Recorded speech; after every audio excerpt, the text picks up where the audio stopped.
Bienvenidos a Conexiones. Hoy vamos a hablar del regreso de la exploración espacial.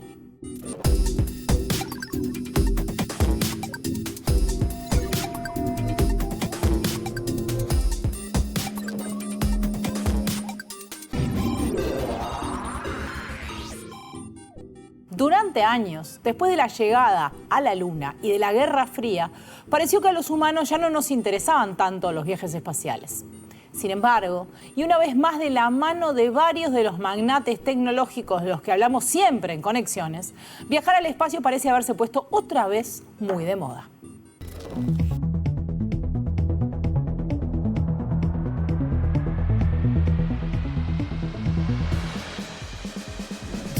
El satélite permitió a la URSS enviar un mensaje a todo el planeta. Menos de un mes después del Sputnik 1 lanzaron el Sputnik 2, con la perrita Laika a bordo. En el cohete Vostok 1 viajaba el piloto soviético Yuri Gagarin. Fue el primer hombre en el espacio. Tras varios intentos, la NASA construyó un cohete que propulsaría una nave formada por 3 módulos.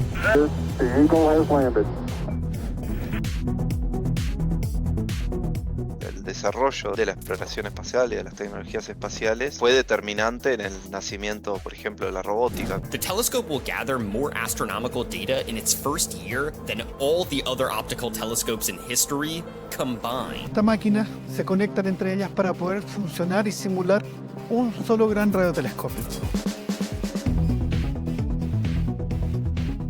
That will make it the largest radio observatory in the world. El exoplaneta se encuentra a 110 años luz. Es el primero que ha sido hallado por el telescopio James Webb. La búsqueda de respuestas vinculadas al origen de nuestro sistema solar, al origen de la vida.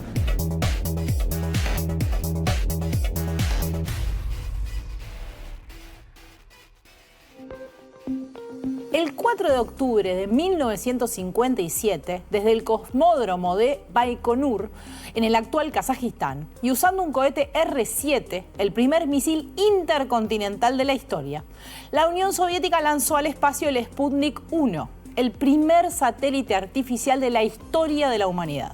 Esto dio inicio a lo que luego se llamó la era espacial.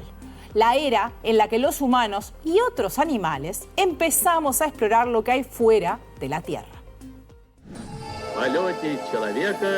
El Sputnik fue lanzado el 4 de octubre de 1957. Luego empezó a orbitar la Tierra a la velocidad de una vuelta completa cada 98 minutos. Con su señal, el satélite permitió a la URSS enviar un mensaje a todo el planeta. Un mes después del lanzamiento del Sputnik 1, se lanzó el Sputnik 2, que llevaba dentro a la primera astronauta de la historia. Con la carrera espacial iniciada, Sergei Korolev y sus ingenieros se movieron rápidamente. Menos de un mes después del Sputnik 1 lanzaron el Sputnik 2, con la perrita Laika a bordo. El Khan se convirtió en el primer ser vivo en el espacio, aunque murió pocas horas después del despegue por sobrecalentamiento. El 12 de abril de 1961, menos de 4 años después del Sputnik 1, usando el mismo cohete R-7, la nave Vostok 1 llevó a órbita al primer ser humano, el cosmonauta Yuri Gagarin. Despegue hacia lo desconocido y hacia un lugar en los libros de historia. En el cohete Vostok 1 viajaba el piloto soviético Yuri Gagarin. Fue el primer hombre en el espacio. Dio vueltas a la Tierra durante 108 minutos. Fue el primero en ver nuestro planeta desde el cielo. Veo la Tierra, los bosques, los ríos, las nubes. Si bien el lanzamiento del Sputnik fue el punto de inflexión, ya desde principios de los 50 había comenzado la llamada carrera espacial. Una competencia entre Estados Unidos y la Unión Soviética por alcanzar los mayores logros en el espacio. Con la exitosa puesta en órbita de Gagarin, parecía que la Unión Soviética llevaba la delantera. Y por eso, unos días después, el presidente de Estados Unidos, John Fitzgerald Kennedy, le propuso un plan al Congreso. I believe that this nation should commit itself to achieving the goal before this decade is out of landing a man on the moon and returning him safely to the earth. No single space project in this period will be more impressive to mankind or more important for the long-range exploration of space, and none will be so difficult or expensive to accomplish. Kennedy fue asesinado un año y medio después de eso, pero su plan de llevar humanos a la Luna antes del fin de la década se cumplió. Y el 20 de julio de 1969, los astronautas Neil Armstrong y Buzz Aldrin aterrizaron en la Luna, o más bien alunizaron. Tras varios intentos, la NASA construyó un cohete que propulsaría una nave formada por 3 módulos. La estructura medía 111 metros, pesaba 3 millones de kilos y tenía tanta potencia que era como pilotar una bomba nuclear. El gran desafío de la misión era construir un módulo que pudiera alunizar teniendo en cuenta que nadie sabía cómo era la superficie de la Luna. El módulo tenía que ser pequeño, pero a la vez llevar a 2 astronautas, computadoras, equipamientos, combustible y oxígeno. Por si esto fuera poco, para volver a la Tierra este módulo tenía que impulsarse hasta la órbita de la Luna y allí encontrarse de nuevo con la nave principal. El riesgo era tal que Nixon, el entonces presidente de Estados Unidos, tenía listo un discurso por si los astronautas morían durante la misión, pero nunca lo necesitó. La primera etapa del viaje del Apolo 11 duró 3 días. El 20 de julio, Armstrong y Aldrin entraron en el módulo Águila para intentar el alunizaje. Dentro del módulo de comando, Michael Collins seguiría orbitando la Luna, sacando fotos y esperando a que ellos volvieran. Pero el momento de alunizar fue crítico. Armstrong tuvo que pilotar manualmente el módulo, algo que no estaba previsto, y solo le quedaba combustible para 30 segundos más.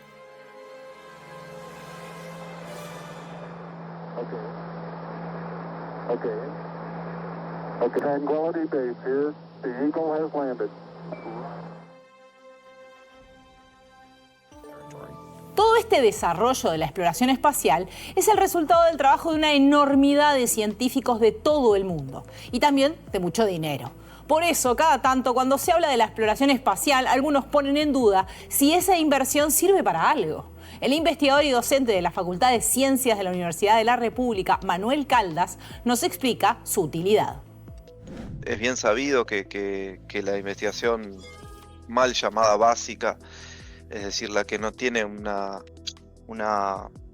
aplicación inmediata, digamos, termina siempre repercutiendo de una u otra manera en cuestiones justamente más aplicadas y que tienen más que ver con la cotidianidad de las personas, ¿no? El desarrollo de la exploración espacial y de las tecnologías espaciales fue determinante en el nacimiento, por ejemplo, de la robótica como disciplina, ¿no? La robótica nace en el ámbito de la exploración espacial y de la tecnología espacial. La exploración espacial no es solo importante porque genera productos o resuelve problemas concretos, sino también porque contesta preguntas importantes. Pero también, digamos, el motor de todo eso termina siendo en última instancia la búsqueda de respuestas a preguntas vinculadas al origen de nuestro sistema solar, por ejemplo, al origen de la vida, etc.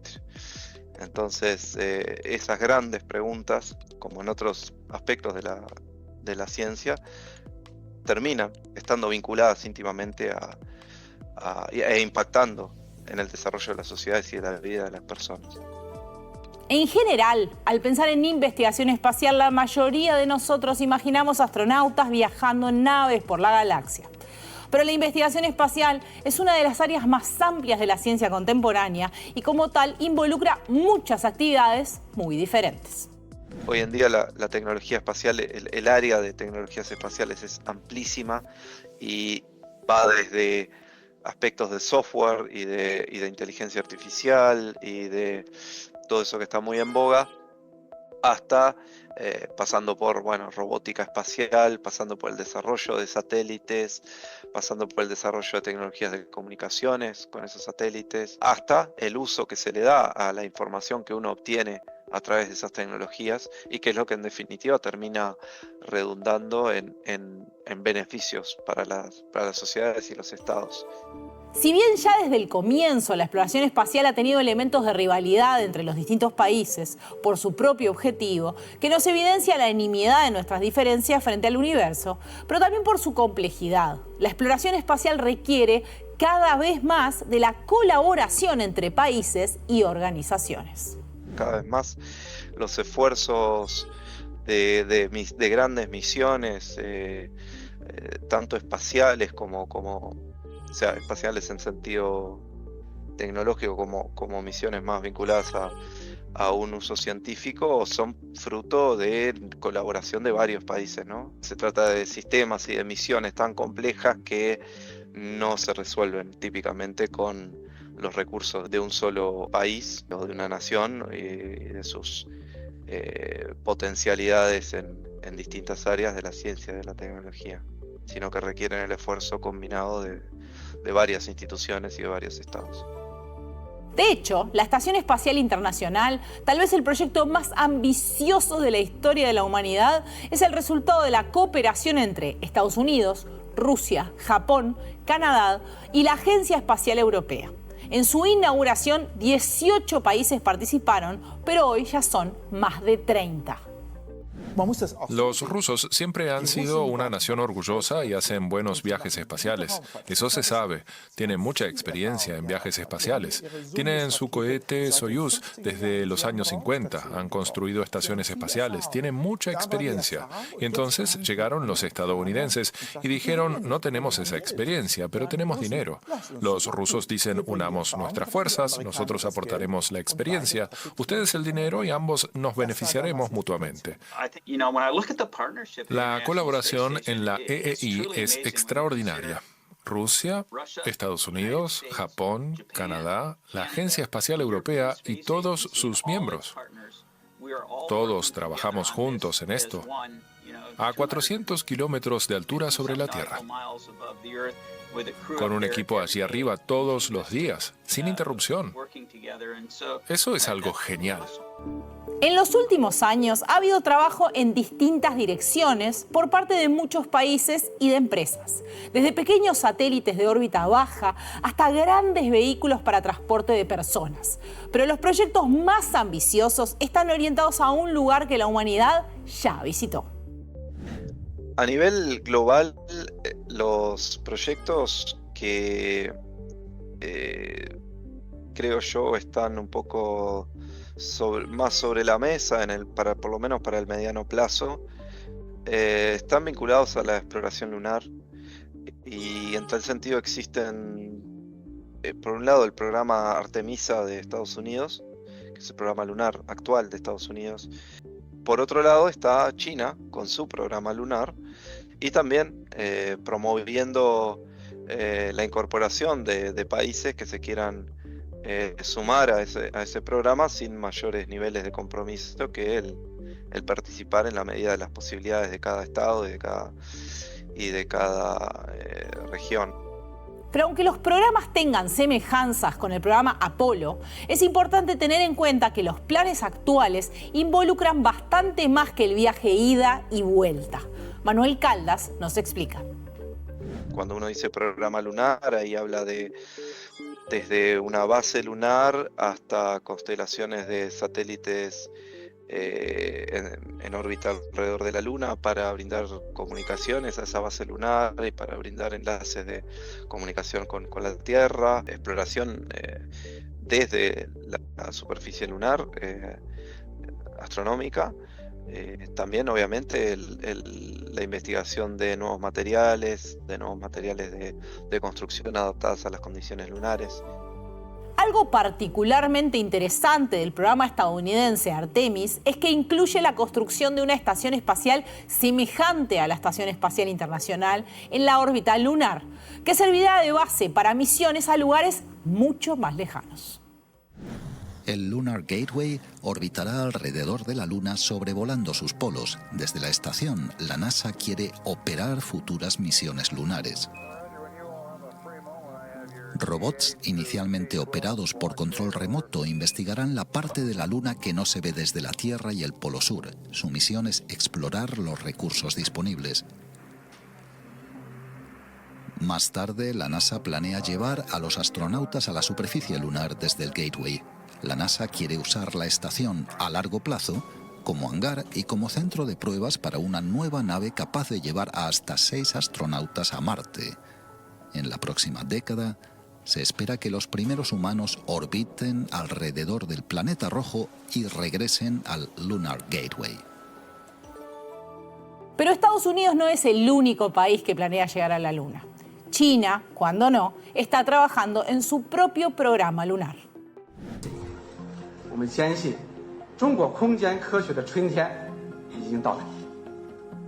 And has achieved a series of impressive firsts. It was the first and so far only nation to land on the far side of the moon, and the first to send samples from there back to Earth. La llegada a la Luna fue algo importante en sí mismo, pero también tiene un valor especial por el acceso a recursos que pueden ser claves para las próximas décadas de exploración espacial. Whoever makes it to the moon first will be heading here, the lunar South Pole. And that choice of location is important, because it tells you what some of the recent fuss around the moon is all about. Water.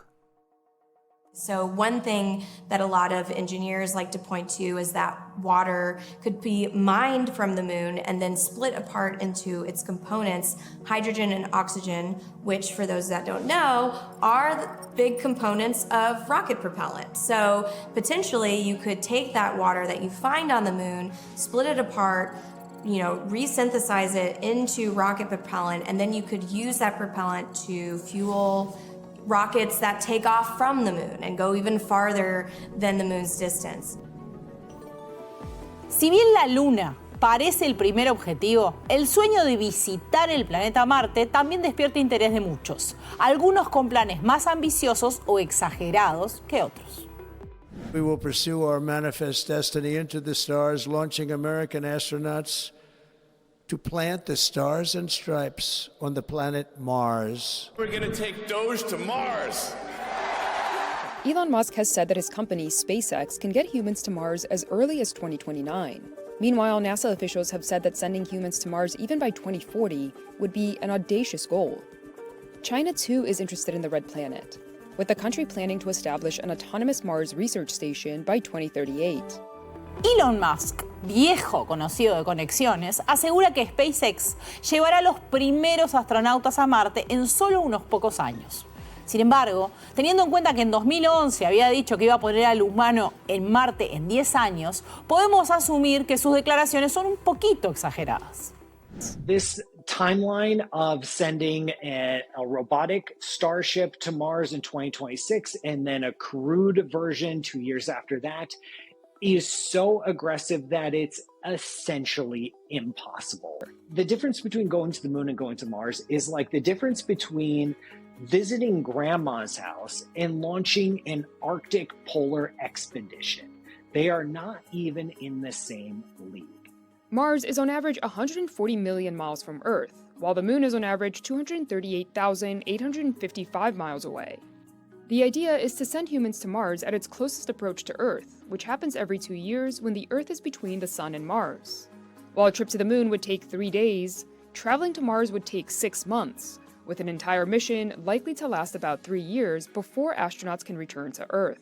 Among NASA astronauts, Frank Rubio holds the record for most consecutive days spent in space, after 371 days aboard the International Space Station. A mission to Mars would require almost 3 times as much time spent in space. Si bien la industria privada está en desarrollo, Manuel Caldas nos dice que todo este crecimiento se basa en lo que instituciones públicas han obtenido hasta ahora. Esa innovación y ese desarrollo se construye sobre la base de una infraestructura y de un desarrollo científico tecnológico preexistente que fue a su vez producto de una fortísima inversión pública y de una fortísima intervención de los estados, ¿no? Entonces, para decirlo en forma muy gráfica, digamos, Starlink es lo que es porque hubo 50 o 60 años de desarrollo tecnológico anterior, ¿no? en industria espacial. ¿Cuándo se realizó la primera medición certera del diámetro de la Tierra? En el año 263 a.C. por Eratóstenes.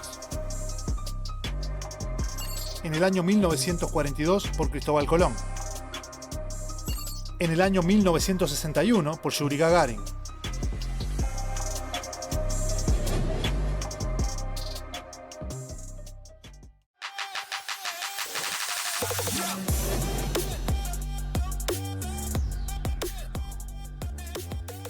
En el siglo III a.C., el director de la Biblioteca de Alejandría, Eratóstenes de Cirene, calculó el diámetro de la Tierra mediante la medición del ángulo de elevación del Sol y cálculos trigonométricos. El resultado de la medición fue de 39.375 kilómetros, solo 566 kilómetros menos de las mediciones actuales. Seguimos en Conexiones. Hasta ahora hemos hablado de la exploración que tiene lugar en el espacio, pero una parte importantísima de la exploración espacial se hace desde la Tierra. Un ejemplo de esto es el Observatorio Vera Rubin, gestionado por un consorcio internacional localizado en el desierto de Atacama, en Chile, que se inauguró hace solo unas semanas y que tiene el telescopio óptico más potente de todo el mundo. The Vera Rubin telescope is massive. It's equipped with an 8.4-meter mirror and Earth's largest digital camera. The camera has 3.2 billion pixels. That is by far the largest digital camera ever built. The camera has 3 lenses, is the largest lens ever built for astronomy, over 5 feet across. And it's collecting a ton of data, quickly. It has already discovered over 2,100 new asteroids in just 10 hours of test observations. The telescope will gather more astronomical data in its first year than all the other optical telescopes in history combined. It will image the entire southern night sky every 3 to 4 nights. El telescopio del Observatorio Vera Rubin es un telescopio óptico, es decir, que ve la luz que nosotros podemos ver. Pero también existen telescopios que ven luz que no podemos ver. Se llaman radiotelescopios y son clave para la investigación espacial. Uno de los más potentes es el telescopio ALMA, un proyecto en el que participan más de 20 países y que también está instalado en el desierto de Atacama. Como pueden ver a mi espalda, se encuentran los 66 radiotelescopios del observatorio y la idea es que estas máquinas se conectan entre ellas para poder funcionar y simular un solo gran radiotelescopio. ¿Qué hace tan especial este observatorio? De entrada, ALMA no es un telescopio óptico, sino que capta ondas de luz invisibles al ojo humano. Y lo hace mediante una técnica clave, la interferometría, conjunto de diversas antenas alineadas en un área muy extensa que trabajan conjuntamente. Es decir, cuanto más separadas están las antenas, más resolución pueden obtener del espacio exterior. Por eso, las distancias entre las 66 antenas que tiene ALMA van desde los 150 metros hasta los 16 kilómetros. De esta forma, el observatorio actúa como un único telescopio enorme, mucho mayor que cualquiera que se pueda construir, y así consigue una resolución y nitidez sin precedentes. En poco tiempo se va a inaugurar el radiotelescopio SCAO, que para aumentar su potencia va a tener antenas en 2 continentes distintos. SKAO will consist of more than 130,000 antennas and almost 200 dishes across the 2 continents. That will make it the largest radio observatory in the world, promising to answer some of our biggest questions about the universe. Los telescopios son una herramienta fundamental de la exploración espacial, pero tienen un problema. La luz del Sol o de distintas fuentes terrestres y también la atmósfera terrestre generan problemas en la percepción. Pero la ciencia espacial parece haber encontrado una solución. Telescopes on the ground see light only after it passes through the atmosphere. The atmosphere contains shifting pockets of air that can distort images and actually can stop some forms of light from reaching the ground. You can solve some of these problems by putting telescopes high up in the mountains. We call this an observatory. But to see things really clearly, scientists have put telescopes high above our atmosphere. This is the James Webb Space Telescope, sometimes called JWST or just Webb. Launched in December of 2021, so it's still relatively new. It's an infrared telescope, which means it can see past the visible light spectrum, seeing things that even Hubble cannot see. El telescopio James Webb es una de las principales herramientas para descubrir el universo. De hecho, hace pocas semanas observó un exoplaneta a 110 años luz. El exoplaneta se encuentra a 110 años luz. Considerado que un año luz equivale a la distancia que recorre la luz en un año, eso significa que está a 1.000 billones de kilómetros. Es el primero que ha sido hallado por el telescopio James Webb desde su lanzamiento en 2021. Bueno, para seguir profundizando en este tema, estamos con Sebastián Brusone, que es astrónomo. ¿Cómo estás? Hola, mucho gusto. Bien. Bueno, primera pregunta, porque hay como ahora como una especie de, podemos llamarle hype o moda, ¿no? Con el tema de Blue Sky y de SpaceX y de todas estas cuestiones. Pero, ¿qué hay de cierto en eso? ¿Qué le pasa a la exploración espacial de verdad? ¿Qué está pasando? Si tuviéramos una especie de estado del arte. Y bueno, principalmente SpaceX y esta otra compañía, Blue Origin, están más que nada apuntados al panorama, al aspecto comercial de la exploración espacial. Yo no le llamaría tanto exploración espacial. Básicamente están ganando contratos del gobierno norteamericano para... Algo medio como de excursión de ricos también, como de ir a pasear. Sí, hay parte de eso. Creo que Blue Origin está medio que está apuntando a ese nicho, por decirlo de una manera. Y la parte de SpaceX está un poco más concentrada en proveer con infraestructura para llenar ese espacio que dejó NASA, por ejemplo, para enviar tripulantes a la Estación Espacial Internacional, enviar cargamento a la Estación Espacial Internacional y también asistir en el programa Artemis para volver a llevar a los humanos a la Luna. Digamos que son dos aspectos medio comerciales y que tratan de... Son grandes empresas que tratan de generar ese espacio que ya hace unas décadas dejó o abrió con Estados Unidos para que privados tomen el lugar que el gobierno antes se tenía ocupado. Y vos decís que SpaceX tomó el espacio que dejó NASA. ¿Y por qué NASA dejó un espacio? Porque en un momento, durante la Guerra Fría, los que tenemos algunas edades, tenemos como un recuerdo muy fuerte de que era muy relevante geopolíticamente la pelea en el espacio. Y de golpe hubo como un silencio y algo pasó. ¿Qué pasó? Bueno, buena pregunta. Si recordás, la manera que había estándar, digamos, o común para enviar astronautas al espacio, a la Estación Espacial Internacional, lo hacía la agencia espacial estadounidense o lo hacía la agencia espacial rusa. Desde que retiraron el transbordador espacial, que era una solución, digamos, que sirvió unos cuantos años, NASA tomó esa decisión de decir, bueno, vamos a dejar de tener nuestro propio sistema de transporte para tripulantes y apoyarnos en el sistema ruso, que todavía se sigue utilizando y lo utilizan bastante. Y cambiaron un poco la política y dijeron, bueno, vamos a tratar de invitar a los privados con apoyo del Estado, vamos a darle el know-how, digamos, el expertise que tenemos nuestros ingenieros y expertos en el tema, compartirlo con los privados para que el sector privado de alguna manera empiece a tomar lugar en esas actividades. Yo entiendo que el origen fue más que nada comercial y abrir un poco quizás el panorama de participación privada en eso. De nuevo, el tipo de participación privada que yo veo es para enviar astronautas a baja órbita, para quizás desarrollar mecanismos o sistemas para alunizaje en futuras misiones. No tienen quizás un papel protagónico de todo el proceso de desarrollo de una misión que lleva décadas y miles de millones de dólares y muchísimos recursos.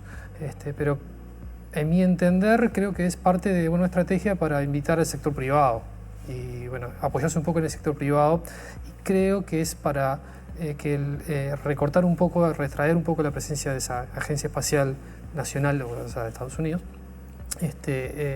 en todo lo que respecta al ámbito de exploración espacial, pero más que nada el transporte y carga a sistemas actuales que están en la órbita baja. Y vos decías, eso más que exploración espacial, tiene un componente comercial o de... Seguro, sí. Exacto. ¿Y en qué está la exploración espacial efectivamente? Bien. ¿Qué estamos en el mundo en eso? ¿Algo pasa? ¿Quién juega ese partido? Bueno, la exploración espacial mayoritariamente está siendo, dirigida por actores nacionales, por agencias espaciales de diferentes países. Protagónicamente. Como siempre, digamos. Sí, exacto. Poco a poco aparecen algunos privados, algunas empresas que están empezando a poco a poner el pie en la puerta para entrar. Creo que fue el año pasado, una empresa estadounidense logró alunizar una sonda en la Luna, digamos, como una prueba de concepto científico, digamos, de tecnológico, quiero decir. Pero mayoritariamente son las agencias espaciales de los diferentes países que están jugando papeles importantes y que últimamente naciones que en el pasado no estaban, digamos, nada asociadas a la exploración espacial empezaron a desarrollar sus propios sistemas. Como por ejemplo. Bueno, China ha dado un gran avance. India, los Emiratos Árabes, que lograron una misión para Marte. Bueno, la Agencia Espacial Europea, la Agencia Espacial Japonesa. La Agencia Espacial Japonesa ya hace más de unas par de décadas que viene dando bastantes misiones exitosas a cuerpos menores del Sistema Solar, tiene misiones a Venus. La exploración espacial, digamos, continúa siendo, digamos, algo relevante. Quizás no ocupa los titulares de los diarios o de los medios de comunicación tanto como estos grandes dos privados, pero todavía es algo relevante y se siguen enviando misiones espaciales de diferentes rincones, por decirlo, del Sistema Solar. Hay interés en explorar, digamos, lo que ocurre fuera del Sistema Solar. Esas dos misiones emblemáticas de los años 80, las sondas Voyager, que son las primeras dos sondas que todavía estamos en comunicación, que han dejado lo que se conoce el Sistema Solar, que es más que relevante, digamos, desde el lado astronómico.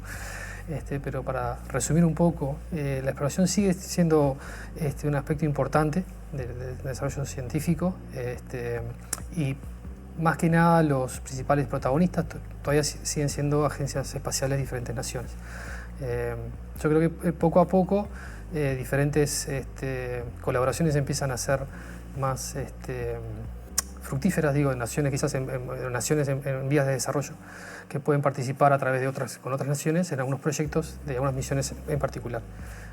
Pero los privados todavía creo que están un poco lejos de jugar en ese rol, y que, como te decía, esas grandes dos compañías, SpaceX y Blue Origin, están medio concentradas ganando contratos del gobierno estadounidense para aspectos específicos de un programa espacial.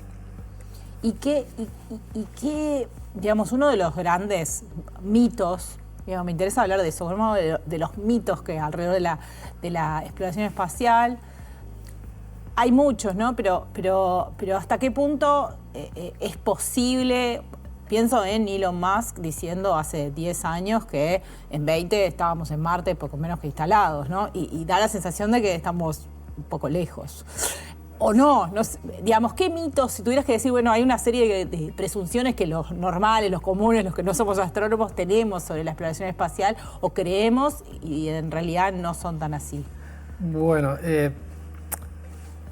uno ve cualquier película de ciencia ficción y viajar a un planeta o un sistema planetario o irse de una galaxia a otra parece algo re sencillo, y no es así.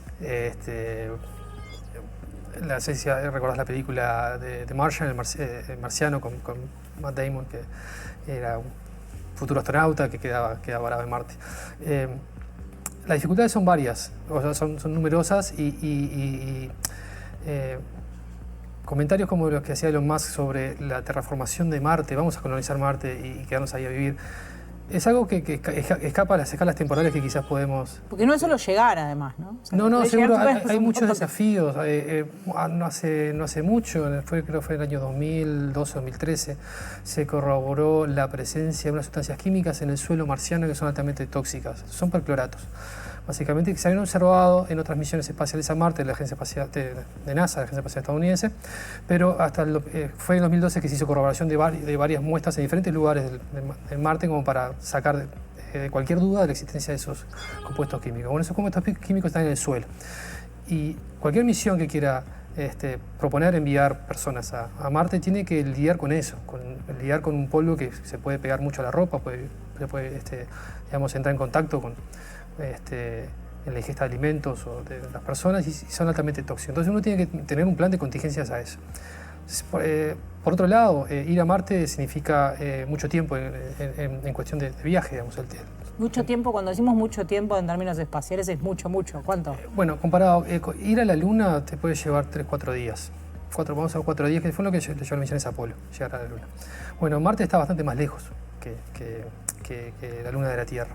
Entonces un viaje puede llevar más tiempo, estamos hablando de más de un año en viaje. Meses, muchos. Sí, sí, y el problema que hay es que una vez que uno llega a Marte con su misión y logra llegar a la superficie, instalarse y todo eso, si algo sale mal no puede enseguida prender el cohete y volver, porque la posición óptima para que Marte, la posición óptima para un regreso, o la posición en la cual Marte va a estar a una distancia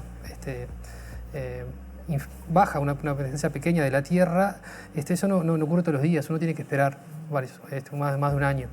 Entonces, uno tiene que tener eso en cuenta, de que si se hace una misión, no hay una manera de hacer ningún rescate. O sea, inclusive si ibas a la Luna, si había un problema con un astronauta que se quedaba en la Luna, bueno, uno tenía una manera de tener una misión de rescate, pero iba a llevar 4, 5, 6, una semana en poder llegar. Bueno, en Marte estamos hablando de años.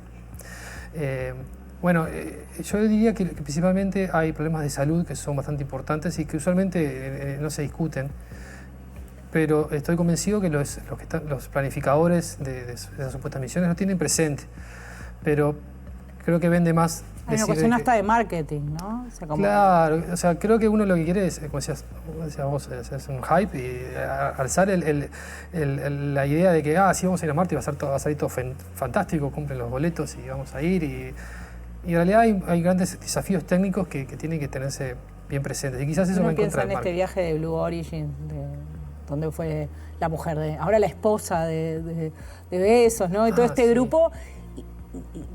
En términos científicos, de exploración, de aprendizaje, hasta de prueba de concepto, me parece que no pasó nada, ¿no? Ni una prueba de concepto podemos decir que fue. No, ¿o sí? Bueno, uno puede decir que en cada misión se puede aprender algo importante sobre el diseño de los sistemas y es algo que sale muchísima plata, es muy riesgoso, entonces cada vez que se da la oportunidad seguro que hay cuartos de ingenieros que están atentos a la telemetría y pueden decirte, mirá, ocurrió algo. Aprendimos algo. Ahora, el fin de viajar, creo que en particular en este caso es turismo espacial.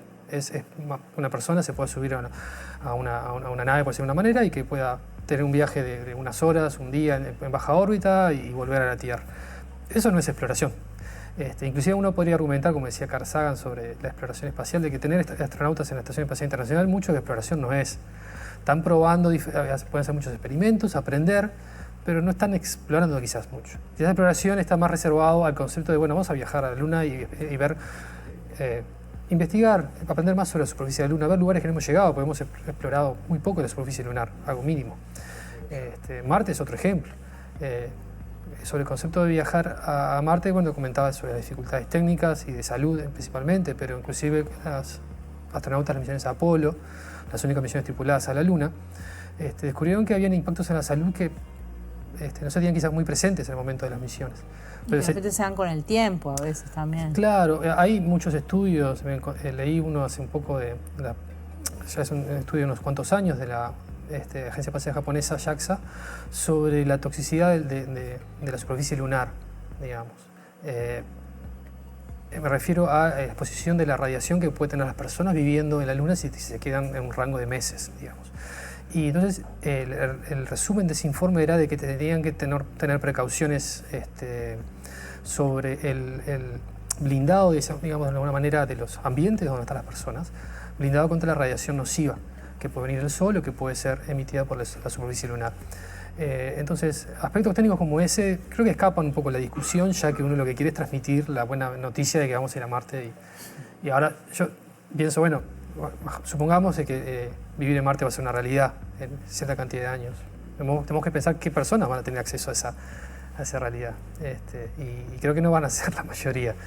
Entonces, yo un poco no le presto mucha atención a esos tipo de anuncios, me concentro más en quizás en lo que se descubre en tema de observaciones o resultados de diferentes misiones, ya sea sobre la actividad geológica de un planeta, conocer más sobre la composición de los suelos. Y vos decías que además nos falta, que sabemos muy poco, ¿no? Que falta un montón por aprender, que no sabemos casi nada de eso, no sabemos casi nada de la Luna, que es la que está más cerca, ni hablemos del resto, ¿no? Sí, Marte ha tenido digamos, el privilegio de llamar la atención tanto de que muchas misiones se han enviado al planeta desde los años 70 y se conoce muy bien su, digamos, su geografía. Se trata de estudiar con mucha atención su geología, su atmósfera, pero si miramos un poco para adentro y vemos a Venus, ese lucero que vemos en las mañanas del atardecer, ¿no? Tan bonito, solo 3, si no recuerdo mal, misiones fueron capaces de llegar a la superficie y mandarnos fotos, que creo que las misiones duraron que 1 hora o algo, nada más. Y no sabemos más nada que esas pobres fotos, digamos. O sea, me refiero que no sabemos más nada sobre fotografías tomadas en la superficie. Ha habido misiones desde, digamos, en órbita que han mapeado la superficie, pero sabemos muy poco, por ejemplo, de Venus, comparado con lo que sabemos de Marte. De Mercurio algo parecido. Yo creo que es un tema más de desarrollo financiero y sacar ganancias de esa posible interés de la gente por ir a explorar. Creo que del lado técnico hay una montaña de temas a resolver y que no creo que sea algo inmediato. No tengo la bola de cristal para decir que pero falta. Sí, falta. Ahora quizás en 5 años Elon Musk dice, vamos a mandar a una persona a Marte a ver qué pasa. Pero técnicamente creo que es bastante complejo. Y lo último para terminar, sobre el concepto de cambiar Marte y hacerlo habitable, eso es ciencia ficción pura y eso son escalas de tiempo para que algo de ese tipo ocurra, o sea, cambiar el clima de un planeta como se espera que sea similar a la Tierra, son escalas geológicas, o sea, son, hablando de, no sé, más de decenas o centenas de millones de años, es algo, eso lo dejamos para las películas de ciencia ficción si querés, pero es bastante lejos de la realidad. Muchísimas gracias, Sebastián. Con ustedes seguimos en Conexión. De acuerdo a la normativa actual, ¿a quién pertenece la superficie de los objetos ultraterrestres? ¿A quien los reclame primero? ¿A toda la humanidad? ¿A quien pague más por él?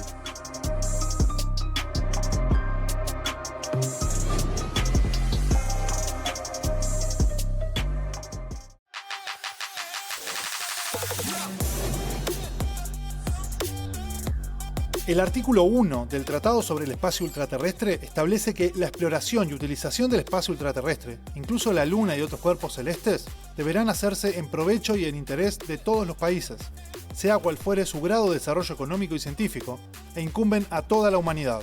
A su vez, el artículo 2 dice que el espacio ultraterrestre, incluso la Luna y otros cuerpos celestes, no podrá ser objeto de apropiación nacional por reivindicación de soberanía, uso o ocupación, ni de ninguna otra manera.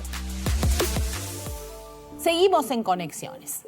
A 10 años del comienzo de la era espacial en 1967, las principales potencias elaboraron y firmaron el Tratado sobre el Espacio Ultraterrestre para establecer algunas reglas básicas para la exploración espacial, al que están suscritos 116 países, entre ellos Uruguay.